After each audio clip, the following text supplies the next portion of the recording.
Yo, good evening, USA, International, Canada, Long Island, aka Strong Island, plus the five spots of Brooklyn, Bronx, Manhattan, Staten Island, and Queens.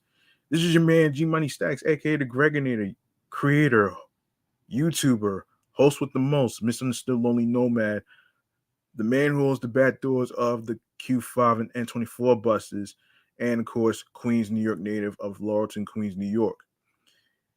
And you are now tuning in, rocking, streaming, listening, and watching the 320th episode of Off the Meat Rat Chainz New York Avenue podcast. And I hope every single one of you out there at home is having a good 2024 so far. Happy 2024. And and of course, I do apologize for the delay of this episode and the rest of the upcoming episodes and stuff. I needed to take some time to actually, you know, you know, get through some stuff actually, and um, most likely it was pertain. Most likely it's pertaining to me. It's a long story though, but I'm not gonna get into too much of it. But I'm gonna just keep this a little short though. Um, Look, for those out there that's in the poker world and on other stuff who who keep you know who keep getting mad at me over a long paragraph. Well, let me tell you something, man. That's just how I express my fucking self. You know what I'm saying? And that's pretty much how I feel. You know what I'm saying? And for the most part, I know many of you out there been in high school in classes and all that other stuff. And I bet you I had to read long paragraphs as well. That is nothing new. You know what I mean? And and also did I was a little hard on myself actually, and barely giving myself any credit as far as like, reaching out to certain people as far as like a mental health check-in and stuff. That's why I barely do the segment mental health check-in, because not too many people will react the same. So it is pretty hard and difficult to actually you know figure out how to actually approach that. But at the same token, I don't want to assume that everybody is fine and then they're going through something very dark. You know what I'm saying? So that's just pretty much what I wanted to actually say, in terms of me taking some time for myself to figure things out mentally and all that other stuff. So, you know what I'm saying? So that's pretty much what my mental health check-in is about, though. You know what I mean? Um, Pretty much dedicated to myself. And speaking of which, we are live and direct from StreamYard and YouTube. And alongside next to me is the Instagram live feed. Be sure to follow the podcast on Instagram as well, which I will actually talk about that at the end. And and for the most part, be sure to leave a like and a comment along with the topics that's being discussed. And of course, grab the subscribe button alongside with alerts so you'll be notified on when each episode live stream is going to be recording. and and for the most part, be sure to share the episodes, share the videos, listen, stream, and watch these episodes, and alongside with um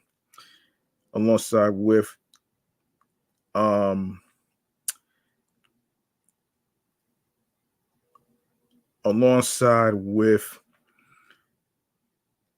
downloading the episodes, and of course adding the podcast to your playlist, like on Spotify or any other streaming platforms that you have right there on your iPhones, Android phones, iPads, Android tablets, laptops, you just name it though. And wherever you get your podcast, all right. Once you add that to your playlist on every streaming platform, including Spotify for podcasts, you will be notified on each new episode that's going to be dropping.